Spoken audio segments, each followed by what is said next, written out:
Podemos observar aquí que se incumple lo que señala la ley del procedimiento administrativo general. La ley 27.444 dice que las entidades deben distinguir en su organización un órgano instructor y un órgano sancionador, es decir, que sean dos distintos. Sin embargo, para esta sanción en la cual se hace proceso administrativo, no puede ser el mismo jefe inmediato, el que hace a la vez de instructor y de sancionador. ¿Ya? Entonces aquí es observable este aspecto, ¿no? Es impuesta por el jefe de recursos humanos, que solamente formaliza, no cambia nada, porque el que aplica la sanción es el jefe inmediato, ¿ya? Es el jefe inmediato. La sanción se oficializa por resolución del jefe de recursos humanos. La apelación es resuelto por el jefe de recursos humanos porque no ha intervenido, pues, en el proceso. Guillermo, un favorcito, pues, un líquido, aunque sea chichita.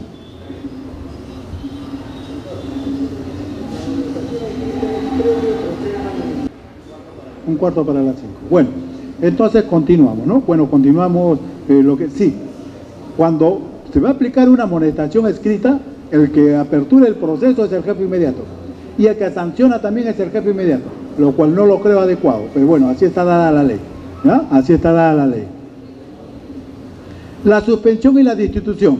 La suspensión sin goce de remuneraciones por un máximo de 365 días previo el PAP. El número de días de suspensión es propuesto por el jefe inmediato y aprobado por el jefe de recursos humanos, el cual puede modificar la sanción propuesta. La sanción se oficializa por resolución del jefe de recursos humanos. La apelación lo resuelve el Tribunal de Servicio Civil. Acá es importante ver esta norma y tomar en cuenta lo siguiente. Pongamos,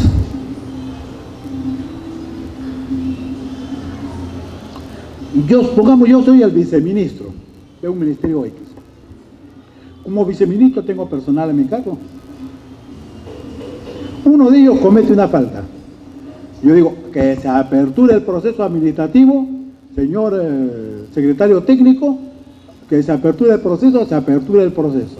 Y yo recomiendo desde la apertura del proceso 6 meses de suspensión. Pero ojo, yo siendo viceministro no soy órgano sancionador, soy órgano instructor. Le voy a pasar al jefe de recursos humanos, que es el órgano sancionador. Y el jefe de recursos humanos verifica y dice, no, acá hay un exceso.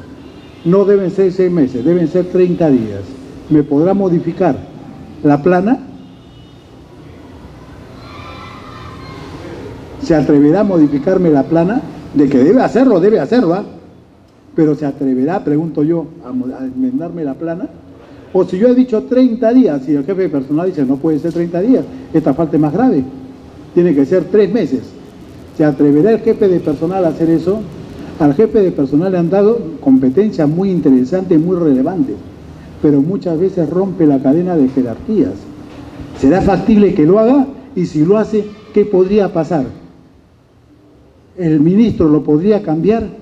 ¿Le quita la designación y pone a otro? Pueden ocurrir muchas cosas, ¿no? Por eso que hay que tener en cuenta estas situaciones en las cuales, vuelvo a repetir, se rompe la cadena de jerarquías, que siempre se busca que cuidar, pero acá se puede romper. Sí.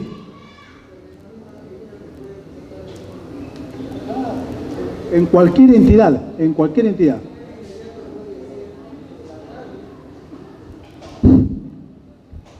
A ver, ¿puede volver a repetir su pregunta, por favor? Con respecto a la sanción de suspensión, ¿no? El jefe inmediato, por ejemplo, vamos poniendo el ejemplo completo. Se trata del secretario general de una municipalidad X. No necesariamente es cargo de confianza, es un cargo, vamos a llamarle así, permanente, y que le han dado la denominación de secretario general. Comete una falta, ¿no? Entonces le dice, este va a ser suspendido. Propone el jefe inmediato, ¿quién es? El alcalde, ¿no es cierto? Muy bien, él propone que sea suspendido 30 días. Muy bien, ¿quién es el ente sancionador? Es la jefatura de personal, ¿sí? Entonces, se puede dar esa figura que usted nos está mencionando, ¿no? El jefe de personal puede decir, y aunque usted nos ha dicho que hay una opinión de servir que dice que no puede ser Jamás, si no puede ser menor. Él puede decir, el jefe de personal dice, yo lo voy a sancionar 15 días. ¿Se da ese caso? Claro, en cualquier entidad puede ocurrir eso. Yo le he puesto como ejemplo un ministerio. En cualquier entidad, por eso, ¿se atreverá el jefe de recursos humanos?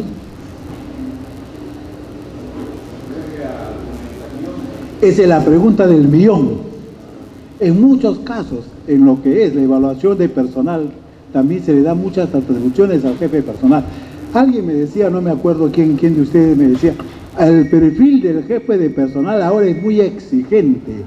Precisamente es exigente para que esté el jefe de personal el que oriente y el que ordene la entidad en relación a los recursos humanos, al talento humano. Jefe de personal ahora se le va a pedir muchos requisitos, porque es un gestor al interior de la entidad, se convierte en un motor estratégico en la entidad. Un jefe de personal no puede saber solamente lo que hace la oficina a su cargo, tiene que saber el engranaje de toda la entidad, sino cómo hace los perfiles de cargos. Tiene que conocer toda la entidad. El jefe de personal se va a nutrir de lo que significa todo el manejo de su entidad. Y el jefe de personal no va a ser un nombrado, es un contratado por 3 años. Después, si hace una buena labor, le renuevan 3 años más. Hace una buena labor hasta 9 años, pero a los 8 años ya tiene que preocuparse y dice, ¿a dónde me voy? Porque no puede permanecer más de ese tiempo. Entonces, los directivos públicos ya no van a ser permanentes. Los directivos públicos van a ser ahora, ¿no?, ya por un periodo de tiempo. No como ahora que hay un directivo público, es jefe de logística 20 años. Ya no va a ocurrir ello, ¿no? Van a estar, ese jefe de logística puede postular como jefe de logística a otra entidad. Y de otra entidad pueden postular a esta. Y así van intercambiándose. ¿Qué se busca con todo esto? Que el trabajador, por ejemplo, de la región de Chiclayo, trabaje, por ejemplo, en el sector salud, trabaje en una municipalidad, en una universidad, ese trabajador joven se enriquezca. Cuando llega a 20, 25 años de servicio, ha trabajado en distintas entidades y está calificado para trabajar en cualquier lugar. A eso se le llama profesionalización. No significa que todos los trabajadores sean profesionales. ¿Ya? Eso es profesionalización porque conocen todo el ámbito público. No porque sería ilógico que se busque que todos sean profesionales en la función pública. Eso sería ilógico. Es que como todos nosotros vamos a renunciar a nuestro trabajo y vamos a crear una empresa. Todos ponemos platita y decimos, vamos a contratar solamente ingenieros. No vamos a contratar obreros. Seríamos locos pues. Nuestra empresa se va de cabeza. De toda organización se construye por grupos, igual que las organizaciones del Estado. Seguirán existiendo técnicos y de apoyo, porque son necesarios. Si no, no hay organización. La organización es piramidal. ¿Ya? Entonces tengamos en cuenta precisamente ello. Doctor, disculpe, una preguntita. El caso de nuestra institución no ha presentado solicitud de tránsito a la ley Servir. Sin embargo, en estas modificaciones que han hecho del reglamento de organización y funciones, el CAP, etcétera, se han adecuado a toda la normatividad de la ley Servir, sin estar ni siquiera en tránsito, sin haber presentado la solicitud. En realidad, ¿es compatible hacer eso dentro del concepto radical de la ley cuando dice que no estamos los de la 276 en la ley Servir, ¿no es cierto?, mientras que no pasemos, ¿no? Sin embargo, toda la normatividad ya está aplicándose dentro del marco de la ley Servir. ¿Es compatible? Hay normas que son aplicables dentro de la ley del servicio civil. Y cuando la entidad transite, así ustedes no se cambien, le van a asignar un puesto. Miren, primeramente identifico cuántos trabajadores son en mi entidad. Pongamos 500. Luego digo, ¿cuáles son mis procesos? Mis procesos son 18. Y yo me pregunto, para atender 18 procesos, ¿necesito 500 trabajadores o necesito menos? ¿O necesito más? ¿O son los exactamente necesarios? Yo digo, no, somos muchos. Vamos a ver, solamente necesito 400. Oye, ¿qué hago con estos 100? Primero, ¿quiénes esos 100? ¿Cuántos CAS tengo? Los CAS es fácil de despedir. No porque yo quiera o porque me guste, sino porque la ley lo permite. Digo, ¿la 276 puedo despedir? No, no puedo despedir. Entonces, ¿qué hago con la 276 que me sobra? Las normas del CPE dicen que todos los trabajadores, ¿no?, que se mantienen en su régimen forman parte del CPE en un anexo B, al final del CPE. Ahí van a estar toditos los de la 276 que no han querido cambiarse, pero forman parte del CPE. Ya, pero es en materia de otro curso, pues. Es en materia del curso de mapeo de impuestos. Va a ser el 27 de febrero, por si acaso. Vamos a tener ese curso con el doctor acá. Para que se comprenda a plenitud lo que es la ley del servicio civil y vean cómo se rompen paradigmas a los cuales hemos estado acostumbrados.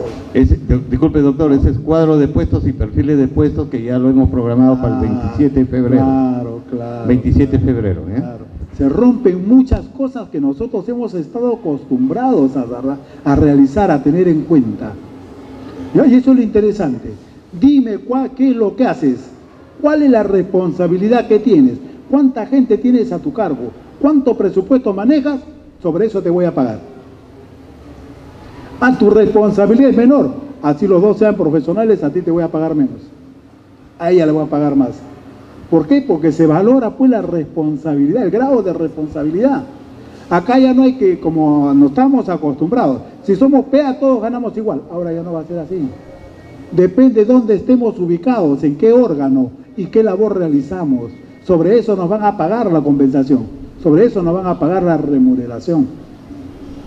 Por eso hay que identificar cuál es mi familia de puestos, depende en qué órgano trabajo. Y digo, ¿no? Caramba, acá estoy bien, trabajo en el área de presupuesto, manejo todo el presupuesto de la entidad, acá me van a pagar más.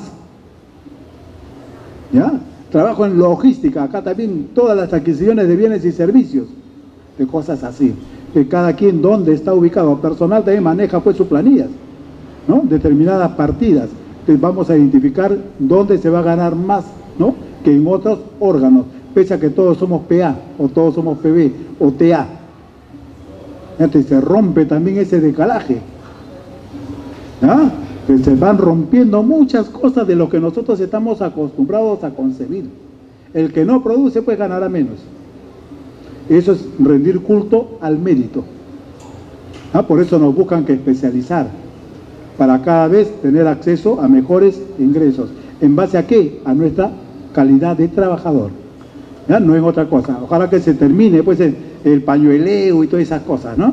Y que todo sea en base al mérito. Bueno, la destitución también es previo proceso administrativo disciplinario. La instrucción lo lleva a cargo el jefe de recursos humanos. Es propuesta por el jefe de recursos humanos y aprobado por el titular de la entidad, el cual puede modificar la sanción propuesta. Se oficializa por resolución del titular de la entidad. La apelación lo resuelve el Tribunal del Servicio Civil. La graduación de la sanción.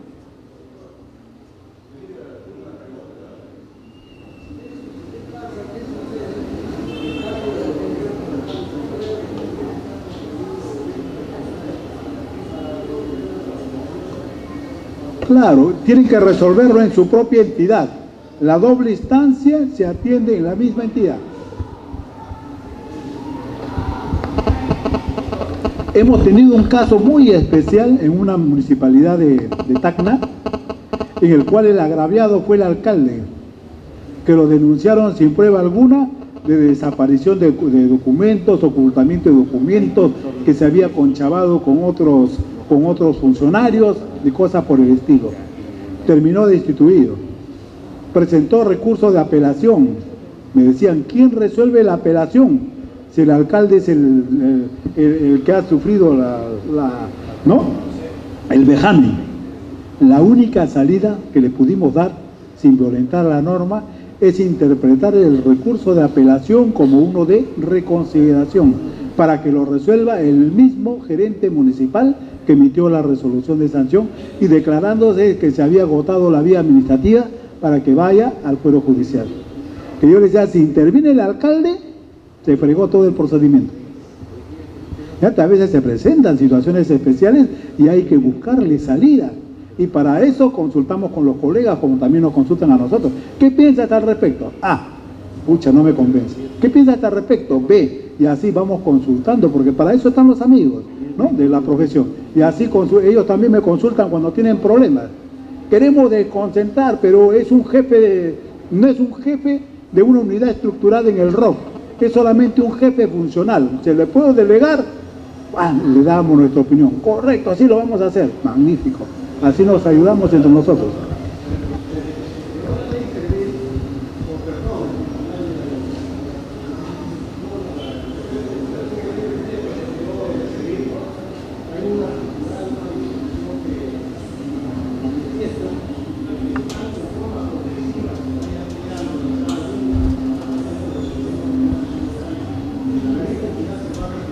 Claro, claro.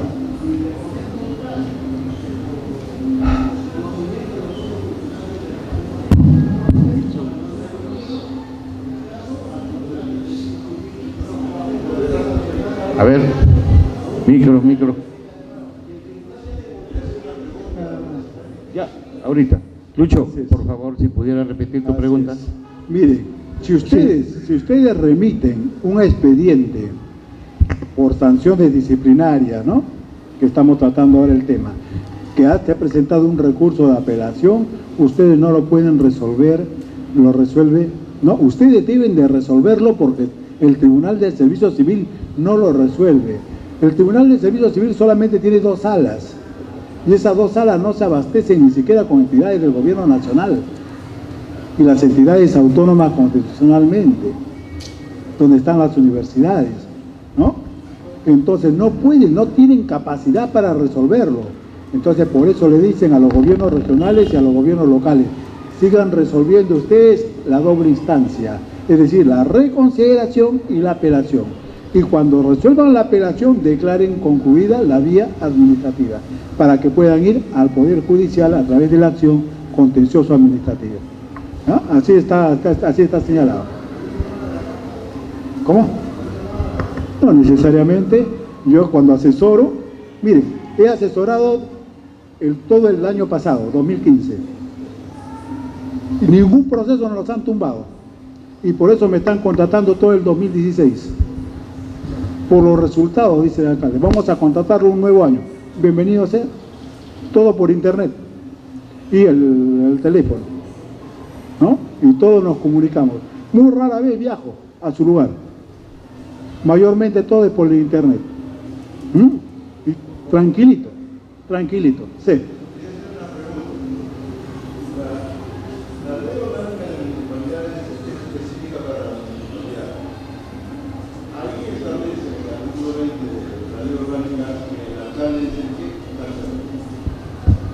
Y que con la decisión del alcalde se termina la vía administrativa.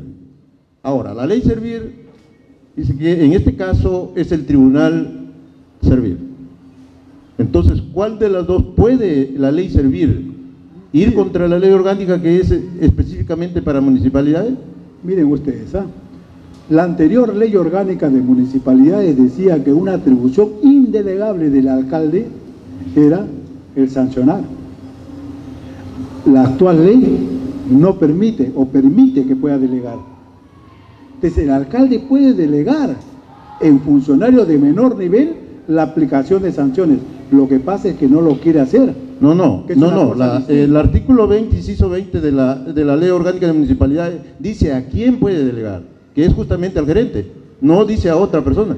Tiene que fijarse bien en el artículo que usted menciona, que ya no existe lo que señalaba la anterior ley, que decía... yo me estoy diciendo en la 27.972. Lo puede delegar, mi amigo, lo puede delegar. Que no lo quiera delegar es una cosa distinta. Sí puede delegar, pero al gerente. Puede delegar. Ahora, si no lo delega, él va a querer aplicar todas las sanciones y se va a oponer a una norma específica. No, la norma específica para municipalidades, la ley municipalidades es una norma general. Esta es una norma específica.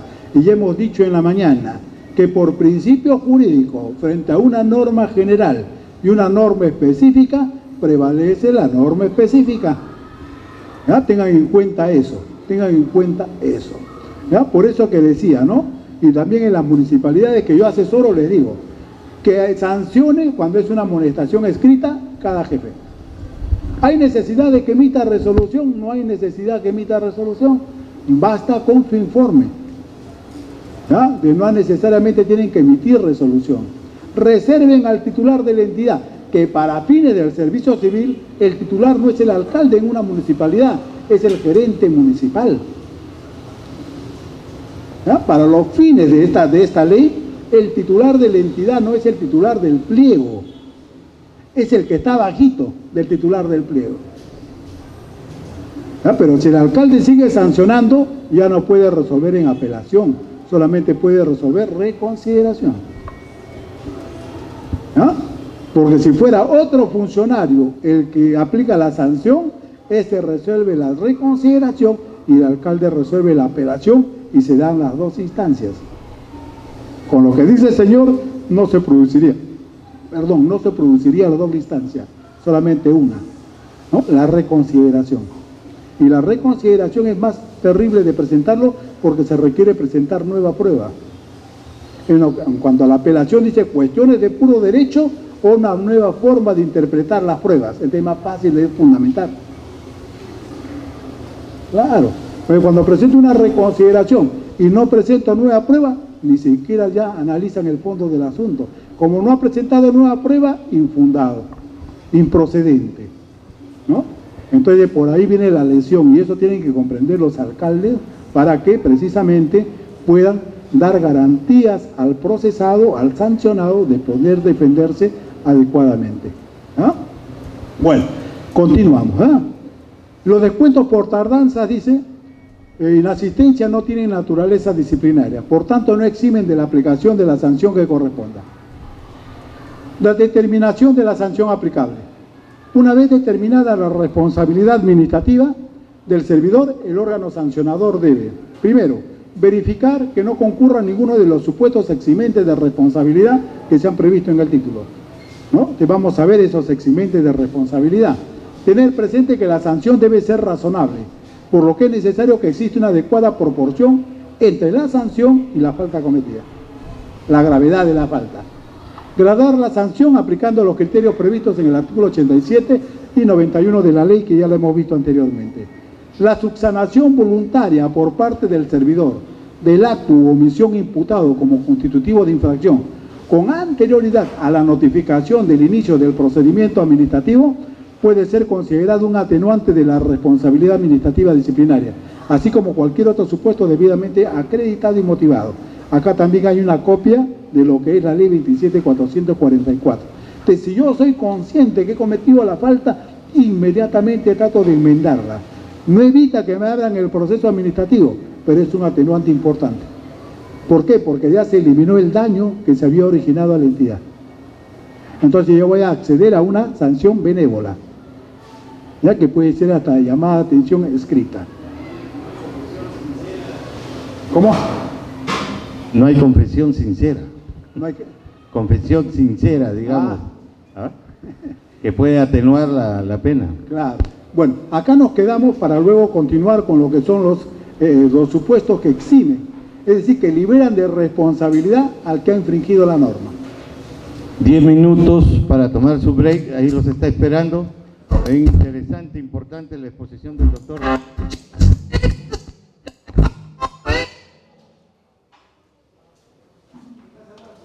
Ahora señalado. Bueno, supuestos que eximen de la responsabilidad administrativa. Estos supuestos que vamos a señalar determinan la imposibilidad de aplicar sanción al servidor civil. Vamos a ver en qué supuestos. Su incapacidad mental, debidamente comprobada por la autoridad competente. Esto no significa que un loco está trabajando con nosotros, porque es incapaz mental. Pero puede darse un momento en el cual uno se nubla.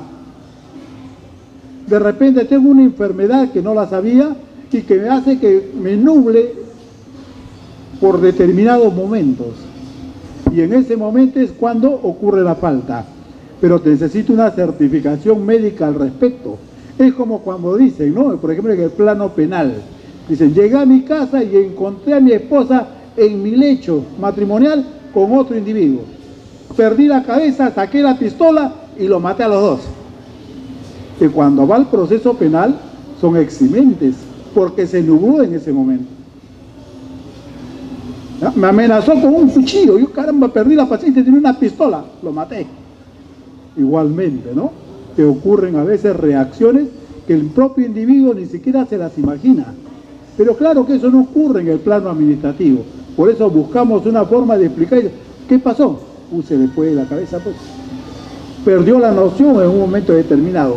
Cometió la falta respectiva. ¿Ya? Para buscarle explicación a cada uno de los supuestos.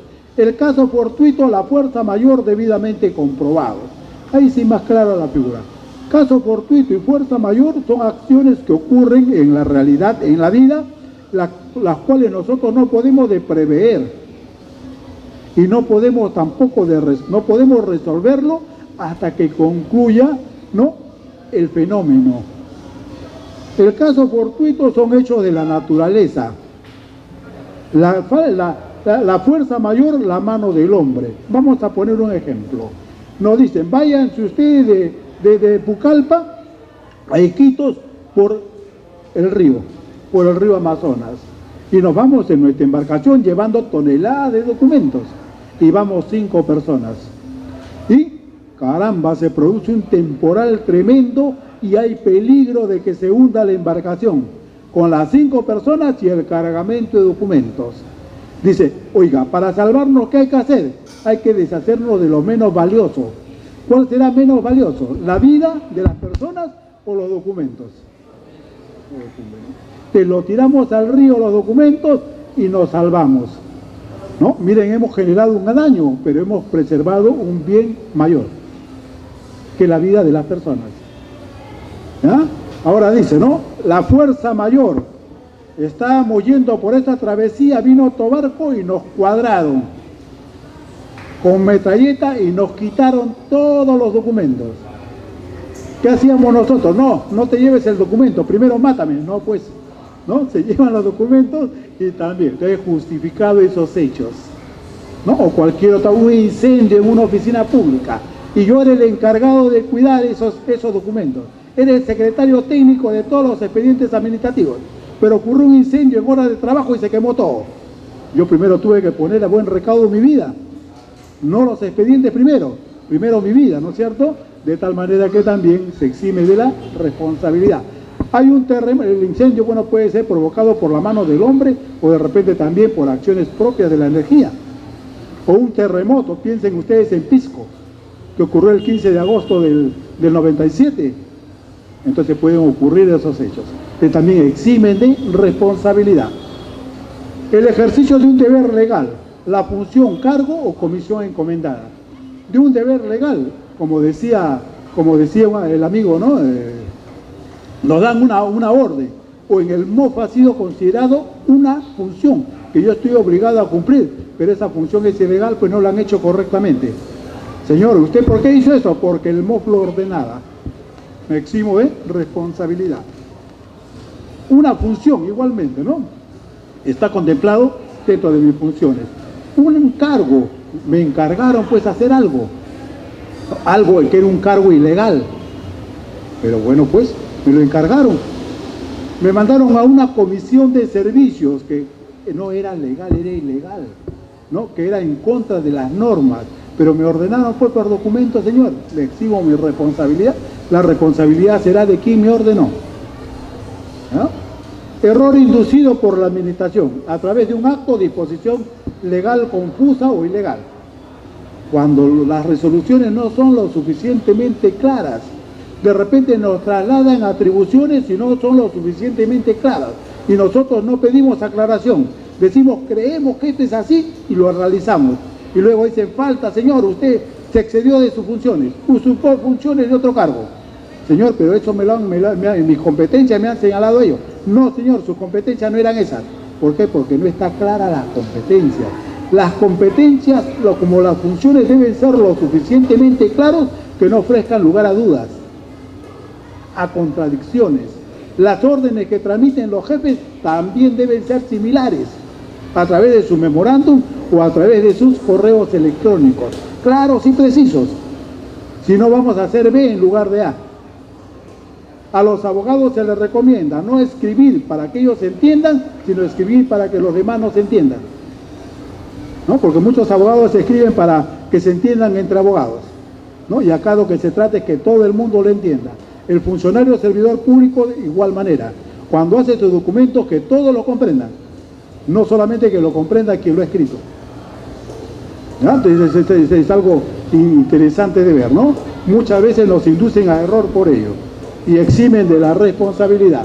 La actuación funcional en caso de catástrofe o desastres, naturales o inducidos, que hubieran determinado la necesidad de ejecutar acciones inmediatas e indispensables para evitar o superar la inminente afectación de los intereses generales como la vida, la salud, el orden público. Algo parecido a lo que hemos dicho, caso fortuito y fuerza mayor.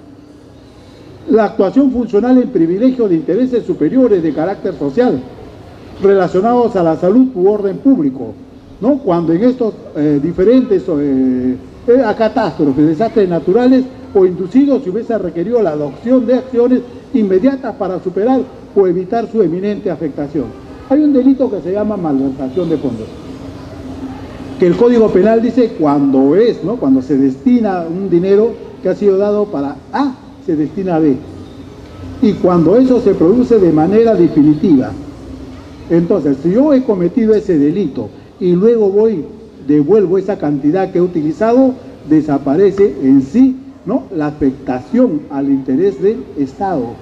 Y también puedo invocar esta causa para no ser procesado administrativamente porque ya desapareció, ¿no?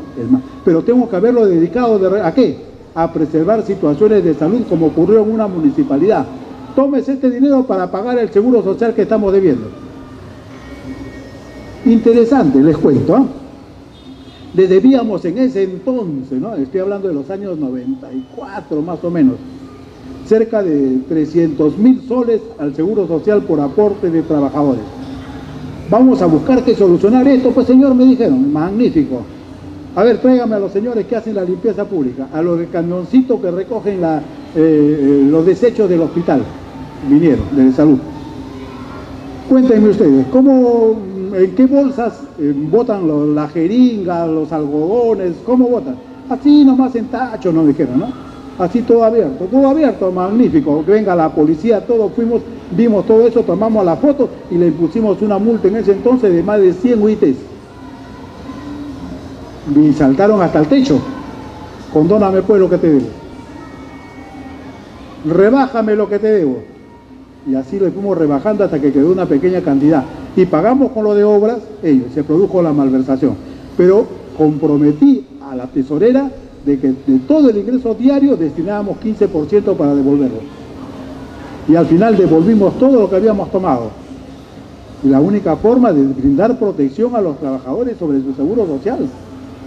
Por eso, ¿no? Como les decía a ustedes, para administrar una entidad tenemos que propiciar menores gastos. Ese es el principio, en una municipalidad. Es lo fundamental, porque todas se exceden en los gastos. Le damos caja chica al alcalde, en 2 días se lo desaparecieron los montos de la caja chica, o fondos para pagos en efectivo. Hay que darle una nueva remesa, ni siquiera rinde cuenta, pero ya le están dando una nueva remesa. Terrible, ¿no? Que tenemos que curar eso. Y eso lo cura un buen administrador. ¿Ya? Va cortando esas cosas. Bueno, seguimos. La inhabilitación automática esa, ¿no? Ay, caramba. Una vez que la sanción de destitución quede firme o se haya agotado la vía administrativa, el servidor queda automáticamente inhabilitado para el ejercicio de la función pública por un plazo de 5 años. A fin de dar a conocer la inhabilitación, todas las entidades, la imposición de la sanción de destitución debe ser inscrita en el Registro Nacional de Sanciones de Destitución y Despido, a más tardar al día siguiente de haber sido notificado al servidor civil. ¿Ya? De esto es. Va a ingresar una nueva persona al gobierno regional de Chiclayo. Se han presentado 10 postulantes. Voy a ver el registro de sancionados. A ver cuál de los 10 está en el registro. Y ahí verifico. Hay 2 que están sancionados, que están inhabilitados, no pueden postular. Los separo del proceso. Solamente 8 pasan al proceso. Y en todos los casos, sea de casa o así sea de terceros, no puedo permitir que ingresen, porque están inhabilitados.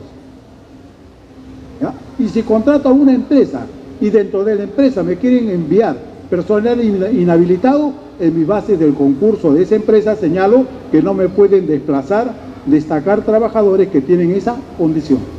¿Ya? Porque tiene que cumplirse pues la inhabilitación. Si no, no se cumple, pues me están sacando la vuelta. Sí.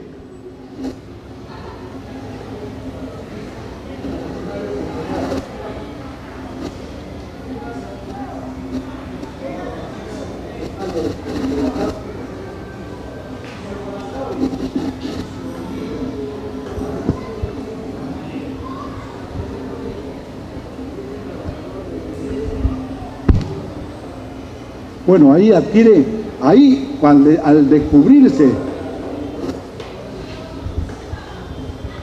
Entonces este trabajador reingresa. Entonces se dan cuenta y le inician un procedimiento, ¿no?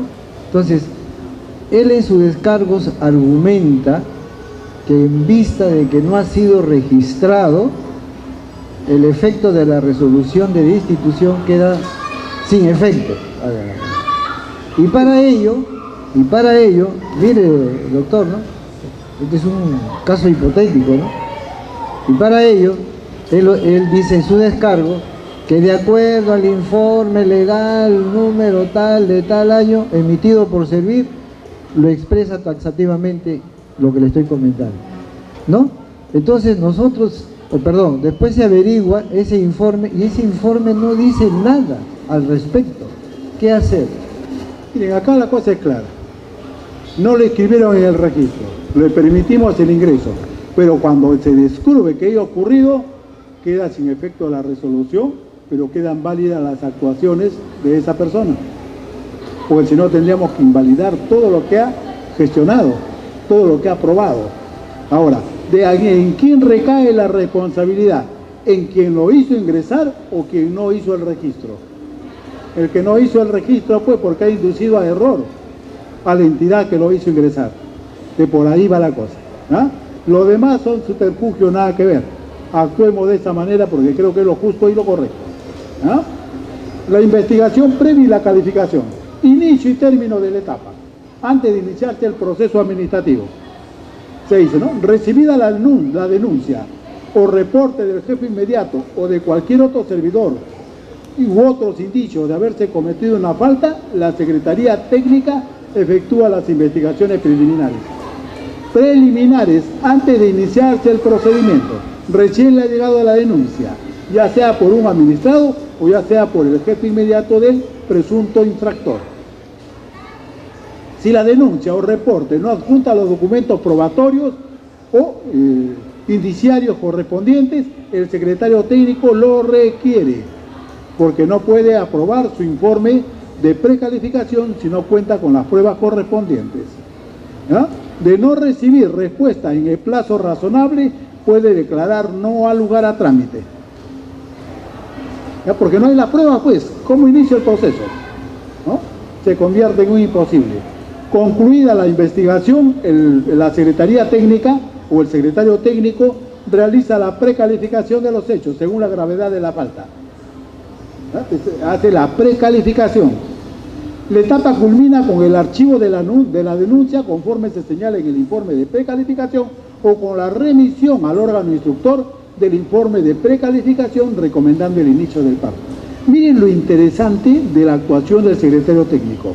Acá solamente interviene el secretario técnico y dice, me llegó esta denuncia. Precalifica y dice, debe ser una amonestación escrita. ¿A quién la dirige? Al jefe inmediato. Debe ser una suspensión. ¿A quién lo dirige? Al jefe inmediato. Debe ser una destitución. ¿A quién lo dirige? Al jefe de recursos humanos. Miren la labor importante que juega el secretario técnico, que es el hombre orquesta del procedimiento. Es la persona que está ahí, ¿no? Viendo todos los engranajes del procedimiento. En este caso, en el caso del informe de control, el secretario técnico procede a identificar con su informe al órgano instructor competente. Es el secretario técnico quien determina quién es el órgano instructor competente. El órgano instructor puede apartarse de las conclusiones, bueno, del informe del secretario técnico, ¿no? Por considerar no competente o por considerar que no existen razones para iniciar el PAP. En ambos casos debe argumentar las razones de su decisión. No solamente se hay que archivar, tiene que fundamentar por qué. O si el secretario técnico ha dicho que se archive, el órgano instructor puede decir no, que se inicie, pero tiene que sustentar por qué. No se trata de solamente su antojo. ¿Ya? Tiene que dejar debidamente sustentado. Concurso de infracciones. En caso de presuntos infractores que ostentan igual o similar nivel jerárquico, depende del mismo jefe inmediato superior, corresponde a este órgano instructor. Muchas veces no comete la falta un servidor, un conjunto de servidores. Pertenecen a la misma unidad orgánica. ¿Quién es el órgano instructor? El mismo jefe. Para todos los casos. Pero también hay otros supuestos. Si los presuntos infractores pertenecieran a distintas unidades orgánicas o de distintos niveles jerárquicos, ¿no?, y correspondiese que el instructor sea el jefe inmediato, es competente la autoridad de mayor nivel jerárquico. Son varios infractores de diferentes niveles y de diferentes unidades orgánicas. Pero también hay uno de un órgano. Entonces, el jefe del órgano instruye a todos. Comprender. El ROP señala la desagregación orgánica hasta el tercer nivel. El primer nivel es alta dirección. Segundo nivel, órganos, y los órganos de los órganos se desprenden las unidades orgánicas. ¿Ya? Entonces, el jefe del órgano es el órgano instructor para todos. ¿Ya? Ahí eso nos indica precisamente las normas, ¿no? Si se diera la situación de presuntos infractores que ostentan igual o similar nivel jerárquico y dependen de diferente jefe inmediato, y dependan, ¿no?, de distintos inmediatos superiores del mismo rango, es la máxima autoridad administrativa la que determina cuál de los jefes inmediatos debe actuar como órgano instructor.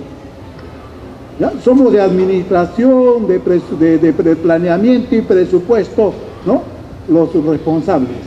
Dice, es un solo proceso para todos, porque son los mismos hechos. Dice, el gerente municipal, si fuera una municipalidad, el secretario general, si fuera un ministerio, o el gerente general, si fuera un órgano del gobierno regional, va a decir, ¿cuál de los dos?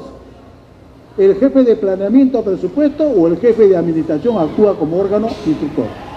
Determina cuáles son. Y si son más, también determina cuál de esos jefes de órgano es el que instruye. ¿Ya? Para buscar la salida, pues, a cada uno de estos. Si no, diría, por los mismos hechos va a ser el jefe del señor y cada uno de los jefes. Y van a ser diversos órganos instructores para un mismo caso. Si se trata de evitar que ello ocurra.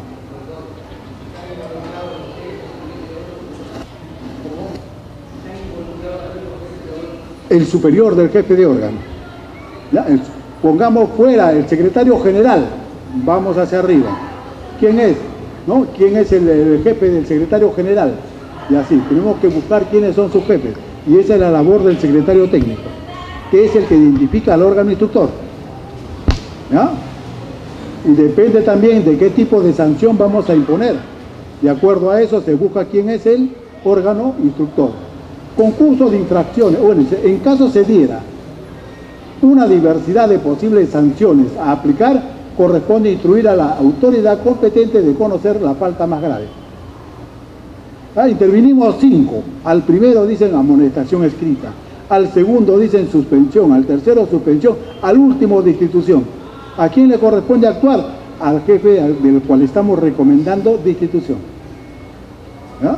Miren, todas las salidas que está dando la ley, como esta ley es mucho más explícita que la que anterior que teníamos. Acá, ¿no?, muy pocos vacíos nos deja. Concurso de infracciones, de conformidad a lo que se dispone en el artículo 6 del artículo 30 de la Ley del Procedimiento Administrativo General, cuando una misma conducta califique con más de una infracción, se aplica la sanción prevista para la infracción de mayor gravedad, sin perjuicio que puedan exigirse las demás responsabilidades que establezcan las leyes. Hay una falta principal, que es la más grave, y otras faltas de menor envergadura. El proceso lo hago fundamentalmente por la falta principal, sin perjuicio de si hay responsabilidad civil, responsabilidad penal, sin perjuicio de ello, ¿no?, hago el proceso administrativo. El inicio del PAP. El PAP se inicia con la notificación al servidor o el ex servidor del documento que contiene la imputación de los cargos del PAP del órgano instructor. ¿Ya? Entonces, no se inicia con la sola aprobación de la resolución o acto administrativo, se inicia cuando se notifica, cuando tenemos el cargo de la recepción. Y ahí comienzan a computarse los plazos. ¿Ya? Y ahora, ¿quién inicia el PAP? El órgano instructor, no el secretario técnico. Recuerden que sus informes no son vinculantes. El que realmente inicia el PAP es el órgano instructor. El documento debe contener los cargos que se imputan, las acusaciones. Señor, usted cometió la conducta A. Con esa conducta ha violentado tal artículo de tal ley. Usted también incurrió en los hechos B. Con esos hechos usted ha cometido la falta tal del artículo tal. Estoy precisamente imputando cargos. ¿Ya? Para cada circunstancia, para cada hecho, estoy señalando cuáles son las normas violentadas para no incumplir el principio de tipicidad. Hay que tejer bonito cuando trabajamos como secretario técnico. Hay que tejer bonito estos aspectos. La notificación del acto de resolución de inicio se realiza en el plazo de 3 días hábiles contados a partir del día siguiente de la expedición del acto administrativo. Ya sea de manera personal, ya sea en su domicilio, hay que buscar las formas de cumplir con este plazo de la notificación. El acto de resolución de inicio es impugnable, es inimpugnable. ¿Por qué es inimpugnable? Porque no está lesionando ningún derecho del trabajador, está iniciando solamente un proceso de investigación. Por eso que en el recurso, en el informe, en el cual se abre el proceso administrativo, nunca hay que afirmar que ha cometido faltas, sino presuntas faltas, presunciones. ¿Ya? Porque si nosotros afirmamos que cometió la falta, ¿para qué hacemos el proceso? Sería ocioso hacer el proceso, porque ya estamos diciendo que ha incurrido en falta. ¿Ya? Entonces, por eso dice, no es impugnable, es inimpugnable, ¿no? Porque no está de ninguna manera afectando el derecho del servidor, solamente está iniciando un proceso de investigación. ¿Qué pasa? Se produce una notificación defectuosa y hay que propiciar la notificación legal, sin perjuicio de la responsabilidad de quien cumplió el plazo. Eso no libera al infractor, eso condena al que no efectuó la notificación en el plazo debido, ¿no? Porque no nos podemos salvar por una irresponsabilidad de quien no notificó dentro de ese plazo. Para efectos de las notificaciones, en todo lo no previsto por la presente directiva se aplica supletoriamente la ley 27.444. Y ojo que para efecto de notificación, la ley 27.444 fue modificado con el decreto legislativo 1029. ¿Ya? Observen, fíjense en ese dispositivo legal. Fase del procedimiento administrativo disciplinario. Cuenta, dice, con 2 fases, la fase instructiva y la fase sancionadora. La fase instructiva, a cargo del órgano instructor, comprende las actuaciones conducentes a determinar o no la responsabilidad administrativa disciplinaria. ¿Ya? Puede decir, no hay responsabilidad, archívese, no pasa nada, pero puede también señalar que se inicie el procedimiento administrativo. Se inicia con la notificación del servidor, ¿no? La comunicación del inicio del PAP. Se le da un plazo de 5 días hábiles para presentar su descargo, plazo que puede ser prorrogable a solicitud del procesado dentro de dicho plazo. Caso contrario, se continúa con el procedimiento hasta la emisión de su informe. ¿Ya? ¿Qué viene a significar esto? ¿No? Que el PAP se inicia con la notificación. En ese documento que le estamos notificando los cargos, ¿no? Le estamos acusando, le damos un plazo de 5 días para que presente su descargo. Él puede pedir, el procesado puede pedir la ampliación del plazo, pero debe pedirlo dentro de estos 5 días hábiles. ¿Ya? Si lo pide después ya es extemporáneo. Tiene que pedirlo dentro de estos 5 días hábiles para que, ¿no?, se le pueda conceder un plazo adicional. De presentarse la prórroga, el órgano instructor evalúa la solicitud y, adoptando el principio de razonabilidad, concede el plazo que considera necesario para que ejerza su derecho de defensa. El plazo necesario es 2, 3 días, 4 días, ¿no? Si el órgano instructor no se pronuncia en el plazo de 2 días hábiles, se entenderá que la prórroga ha sido otorgada por 5 días hábiles adicionales. contado del día siguiente de vencido el primer plazo. Hay el deber de responder, porque si no hay respuesta, se produce, ¿no?, la ampliación automática, la prórroga automática, ¿no? Vencido el plazo, el órgano instructor lleva a cabo el análisis e indagaciones necesarias para determinar la existencia de la responsabilidad imputada al servidor, en un plazo máximo de 15 días hábiles. Todo con plazo, miren ustedes. La fase instructiva culmina con la emisión y notificación del informe en el cual el órgano instructor se pronuncia sobre la existencia o no de la falta imputada, recomendando al órgano sancionador la sanción a ser impuesta, siempre y cuando corresponda. ¿No? Entonces, queda claro. En el caso de amonestación escrita, cuando el órgano instructor y sancionador es el mismo jefe inmediato, el procedimiento culmina con la emisión del informe al cual se refiere el artículo anterior, remitiéndose lo del mismo a la Oficina de Recursos Humanos para que oficialice la sanción. ¿Ya? Eso de ser el caso está de más, porque el jefe de Recursos Humanos de ninguna manera puede decir, oiga, no corresponde. Solamente tiene que oficializar la sanción. La fase sancionadora se encuentra a cargo del órgano sancionador. Comprende desde la recepción del informe del órgano instructor hasta la emisión de la comunicación que determina la imposición de sanción o que determina la declaración de no al lugar, disponiendo en este caso el archivo del procedimiento. Esa es la actuación. El órgano sancionador debe emitir la comunicación pronunciándose sobre la comisión de la infracción imputada al servidor dentro de los 10 días hábiles siguientes de recibido el informe del órgano instructor, prorrogable hasta por 10 días adicionales, debiendo sustentar tal decisión siempre y cuando lo requiera. Entre el inicio del procedimiento y la notificación de la comunicación que impone la sanción o el archivamiento, no puede transcurrir un plazo mayor de un año calendario. Miren ustedes cómo ha cambiado el informe oral.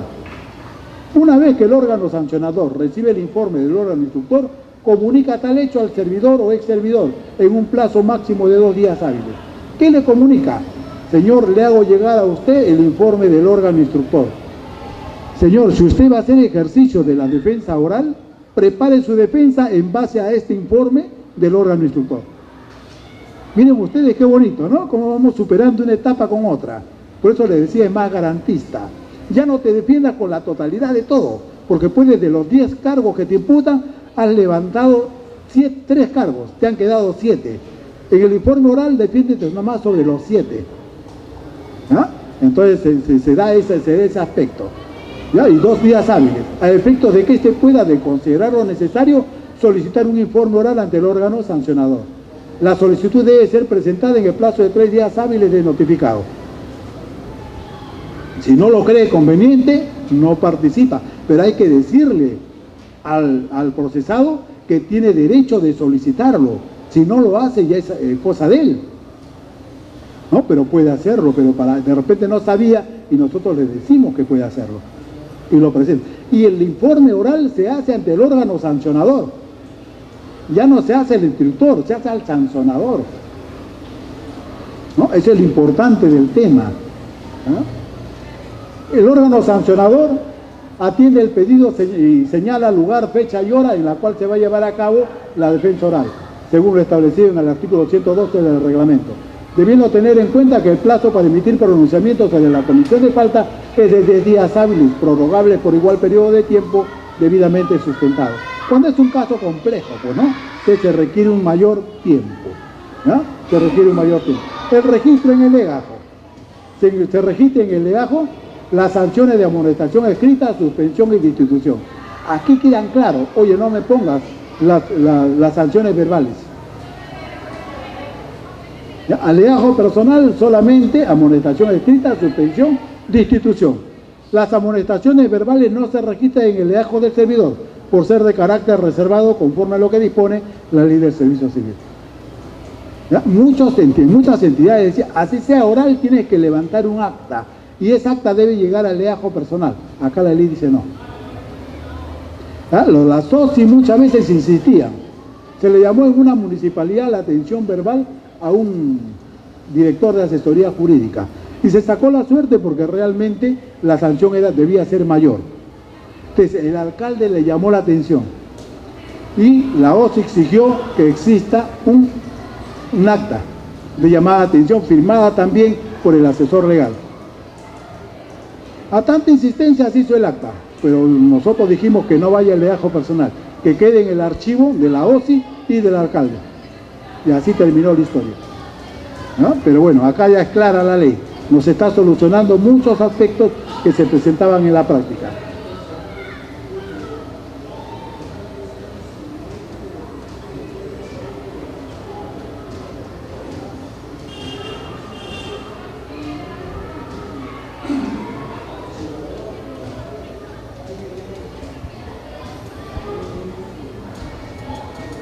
Bueno, en cuanto al legajo personal, muchos creen que un archivo o un legajo personal es un lugar donde se guardan los papeles viejos, ¿no? Un legajo personal es un instrumento que informa sobre la vida personal y laboral del trabajador. Es una fuente de información permanente siempre y cuando permanezca actualizado, porque si no está actualizado, nada que ver.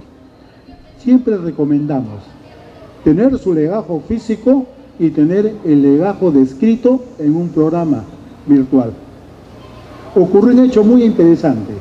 Una jefa de interno nos pidió su legajo. Bueno, le dijeron de él y no hay ningún problema de él. Pero cuando le pusieron 120 folios cuando le entregaron. Cuando lo devolvió cometió el error el señor del área de Calafón de no contar los folios. Lo archivó. Cuando tuvimos necesidad de sacar ese legajo, encontramos que habían desaparecido 20 folios, por decirle un número. Le preguntamos, por supuesto, dijo, no, yo nunca he agarrado nada. Pero como lo teníamos registrado en el sistema, sabíamos qué documentos eran. Sáquenme la relación y preparen los oficios a quien corresponda para que nos manden una copia autenticada por el fedatario. Nos mandaron las copias y reconstruimos su legajo. La próxima que nos pidió, y dijo, ¿y cómo lo han vuelto a completar? Pero si no lo tenemos en el sistema virtual, puede producirse estos hechos y no podemos reconstruir el legajo. ¿Ya?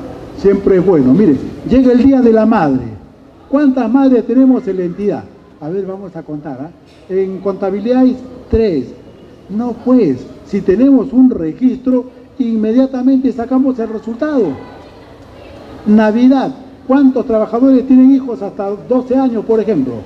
Y 11 meses y 29 días. Tenemos la información, lo sacamos al toque.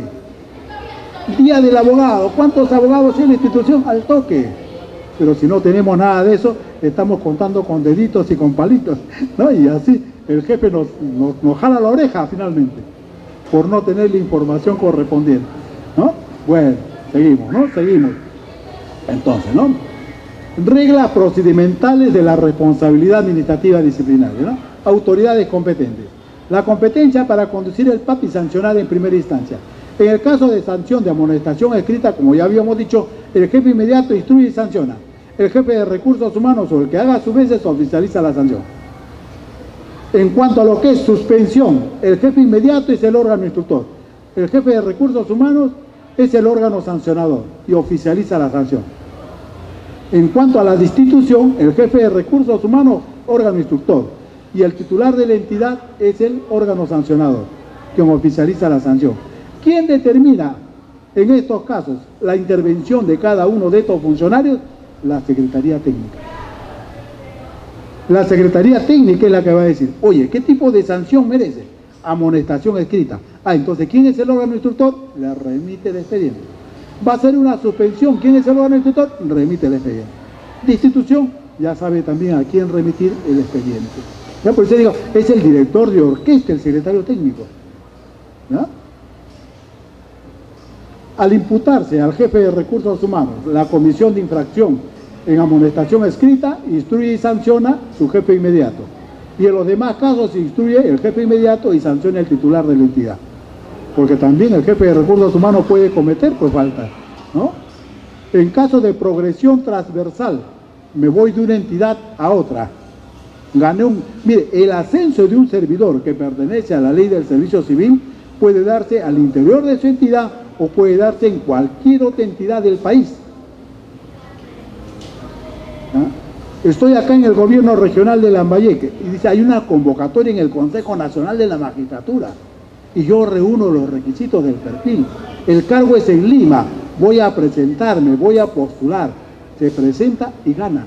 Se va de Chiclayo a Lima con un mayor nivel, ganando más platita. Por eso decía, esta ley está pensada para la población joven, no para los que ya estamos de salida, sobre todo para la población joven que está pensada, la población joven del sector público, ¿no? En caso de progresión transversal, la competencia del jefe inmediato o del jefe de recursos humanos o el titular de la entidad en la cual se cometió la falta. Ese es el que instruye, según el tipo de sanción a ser impuesta y criterios ya señalados. La sanción se ejecuta en la entidad de destino. Todo lo hacemos en la entidad de origen y la resolución de sanción la notificamos a la entidad de destino. Y esa entidad de destino tiene la obligación de cumplir con la resolución que le hemos notificado, sin perjuicio que pueda presentar los recursos administrativos, ¿no?, de acuerdo a ley. En caso de funcionarios, el instructor es una comisión de 2 funcionarios con rango equivalente del sector y el jefe de recursos humanos, que son designados por resolución del titular del sector. Excepcionalmente, si el sector no cuenta con 2 funcionarios de rango equivalente, se podrá designar a funcionarios de rango inmediato inferior. Ese es para el caso de funcionarios. Ojo que ahí son 2 funcionarios designados por el titular de la entidad y el otro es el jefe de recursos humanos. Que tenemos ese tipo de tratamientos. Para los funcionarios de gobiernos regionales y gobiernos locales, el instructor es el jefe inmediato y el consejo regional y el consejo municipal, según corresponda, nombre una comisión ad hoc para sancionar. También se le da, ¿no?, ese tipo de tratamiento para funcionarios, no directivos, funcionarios. Hay que tener en cuenta, o cada entidad tiene que ver cuáles son sus funcionarios de acuerdo a la ley 30057. Es decir, estos son funcionarios, los demás son servidores. Y los servidores son desde directivos públicos para abajo. Causales de abstención. Si la autoridad instructiva o sancionadora se encuentra inmersa en los causales del artículo 88 de la Ley del Procedimiento Administrativo General, se aplica el criterio de jerarquía para determinar la autoridad competente. Ya le decía a ustedes, cuando es pariente hasta el 4º grado de consanguinidad o 2º de afinidad con el procesado o su representante, ¿no? De repente yo mañosamente digo, voy a ser procesado. ¿Quién es el? Y me van a poner de institución. ¿Quién va a instruir? El jefe de recursos humanos. Pero el jefe de recursos humanos tiene un hermano que es abogado. Voy a buscarlo para que me represente. Con eso estoy propiciando que el jefe de recursos humanos se excluya del proceso y se nombre a un suplente. ¿Ya? Entonces puedo por ahí manejarme, sí.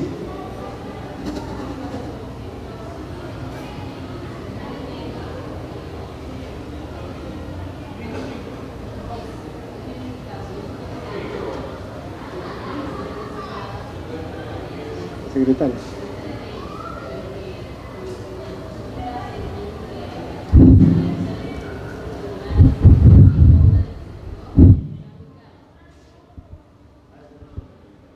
Bueno, el caso es que yo soy jefa de DEMUNA y en adición a mis funciones tengo el cargo de Secretaría Técnica, ya.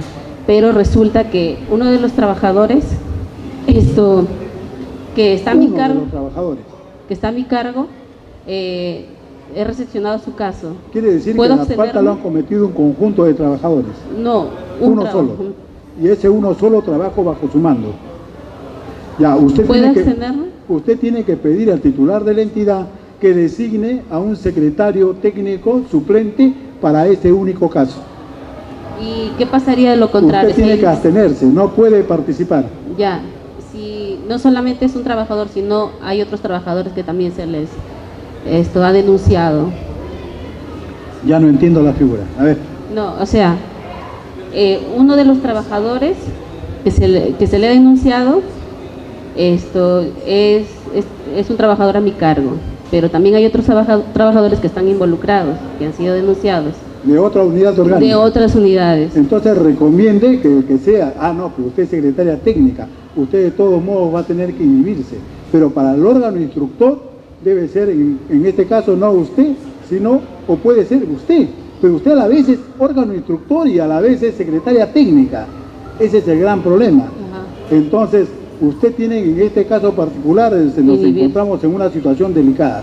Usted pida que se designe a un secretario técnico suplente y quien actúe como órgano instructor sea el otro jefe, para los dos. Ay, ay, ay. ¿Ya? Miren, como algunas preguntas que ustedes me hacen no están señalados en la norma. Entonces lo que tratamos es de flexibilizar la norma, no incumplirla, sino flexibilizarla, perfeccionar la norma. Eso le hablaba de lo que era el criterio en la mañana. Debemos de buscar soluciones sin violentar la norma legal, ¿no? Eso es lo bonito, y dice, estamos creando derecho, decimos los abogados, ¿no? Los abogados decimos, estamos creando derecho porque estamos perfeccionando la norma con problemas concretos que se presentan en las entidades, como usted ya lo señala. Eso es lo bonito, ¿no? En el campo del derecho. Y también pueden hacerlo los que no son abogados, pero tienen el criterio y recomiendan, y los abogados perfeccionan lo que ocurre. ¿Ya? Eso es interesante. Esas cositas debe de escribirlo. Y son muy bonitas, muy interesantes las experiencias de los secretarios técnicos. Y lo pueden hacer llegar a servir para que busquen las salidas al respecto. ¿Ah? Bueno, decía, la autoridad inmersa dentro de los 2 días hábiles siguientes en que comenzó a conocer el asunto o en que conoció la causal sobreviniente, plantea su abstención por escrito motivado y remite lo actuado al superior jerárquico inmediato, que sin más trámite se pronuncia sobre la abstención dentro del 3er día hábil. ¿No? Se busca un reemplazante, ¿no? Si es aceptada la abstención, dicho superior procede a designar a la autoridad competente del PAP. Si la abstención es ordenada de oficio o a pedido del presunto infractor, se seguirá lo establecido en el artículo 90 de la Ley del Procedimiento Administrativo General. Yo advierto que hay un grado de parentesco o que se han pronunciado con anterioridad o con el secretario técnico tuvo una concertación de negocios, aunque después no prosperó el negocio o haya prosperado el negocio. Entonces, no pido que se aparte del procedimiento. Cuando ha sido jefe inmediato, como señala también ella, ¿no? La doctora. Entonces, también allí procedemos a abstenernos y tiene que nombrarse a otra autoridad, a otro funcionario u a otro secretario técnico, ¿no? Conflictos de competencia. En los casos de conflictos de competencia entre órganos instructores u órganos sancionadores, si las autoridades del PAP consideran que se cuenta con la competencia en el caso concreto o que carecen de ella, son resueltos por la máxima autoridad administrativa. Un conjunto de servidores cometió falta, ¿ya? Estos servidores pertenecen, por ejemplo, a 5 unidades orgánicas, ¿ya? Ella dice, no, yo soy el órgano instructor, porque el trabajador de mayor nivel pertenece a mi área, ¿no? Ella le dice, no, a ti no te corresponde, me corresponde a mí. Ese es un litigio de competencia positivo. Todos quieren resolverlo. Entonces, como todos no pueden actuar como órgano instructor, quien resuelve es la máxima autoridad administrativa. Dice, ella resuelve. Ella ya no puede reclamar, tú ya no puedes reclamar, ni ella decir, no, a mí no me corresponde. Los litigios de competencia también se presentan en la gestión administrativa. Cuando, por ejemplo, ¿no?, llega un expediente y dicen, a mí no me corresponde, de acuerdo al ROF, a mí no me corresponde atenderlo, le corresponde al órgano que dirige ella, y le mandas. Ella dice, no, de acuerdo al ROF, a mí tampoco me corresponde, y lo devuelve. Litigio negativo.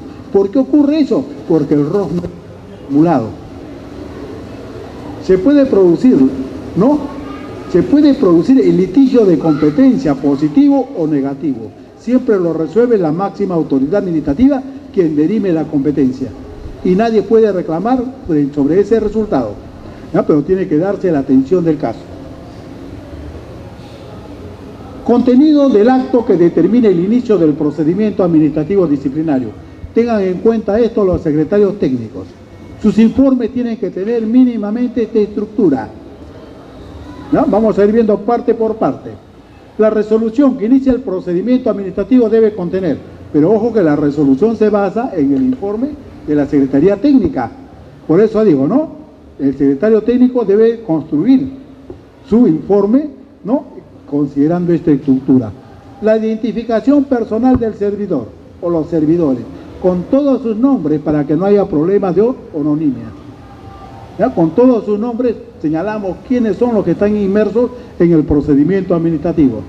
La imputación de la falta, es decir, la descripción de los hechos que configuran la falta. Todas las conductas infractoras vamos a señalarlas, A, B, C, D, ¿no? Que correspondan. La norma jurídica presuntamente violentada, vulnerada. Por eso le decía, señor, conducta A, y con ella usted violentó tal norma. Conducta B, con ella usted violentó tal norma. Es un tejer muy bonito, de fundamentos de hecho y fundamentos de derecho. ¿Ya? Eso, por eso dicen, que sea preferentemente un abogado, por eso, ¿no? Por eso la ley dice de preferentemente un abogado, porque el abogado conoce esto y lo maneja, pues, y puede construir ello. Yo también afirmo, preferentemente, no necesariamente, pero preferentemente. Si tenemos a la mano abogados, pongamos. Si no lo tenemos, como dijo el amigo, busquemos a conocedores en la materia. ¿Ah? Conocedores en la materia. Después, ¿no? La medida cautelar en el caso que corresponda. La sanción que correspondería a la falta imputada. ¿Qué sanción le vamos a aplicar? Ya lo estamos diciendo desde el inicio del proceso. Antes no lo decíamos, ¿no? Lo decíamos al final del proceso como una sorpresa. Ahora lo decimos desde el inicio. Y si yo digo suspensión, al final no puedo decir destitución. Porque el procesado se ha defendido sobre sustitución, sobre suspensión, y no sobre despido, sobre destitución. Entonces ahí estaría faltando el debido procedimiento. Por eso que le decía, la fase importante es de la instrucción. Ahí ya se tiene que decir de saque cuál es la sanción que podríamos aplicar. Y si no hemos calificado debidamente la falta, ya pues incurrimos ahí, ¿no? En un problema. ¿Ah? Miren ustedes, el plazo para presentar el descargo. Hay que decirle qué plazo tiene para presentar el descargo en el documento respectivo. Ay, caramba.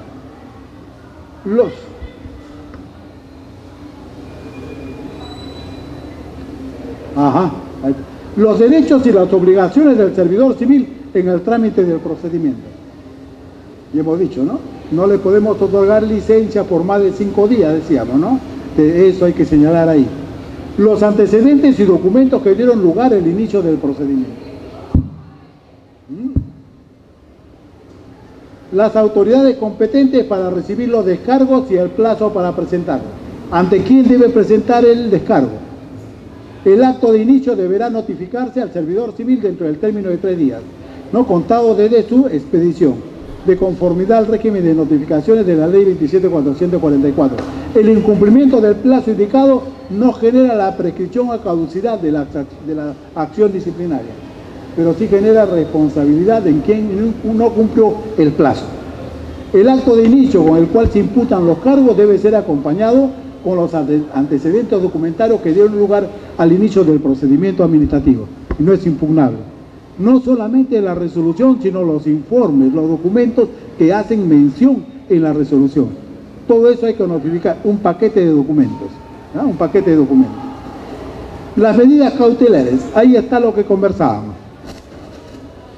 De acuerdo al artículo 96 de la ley, las medidas cautelares que excepcionalmente pueden adoptarse son separar al servidor de sus funciones y ponerlo a disposición de la Oficina de Recursos Humanos o la que haga a sus veces, para realizar trabajos asignados de acuerdo con su especialidad.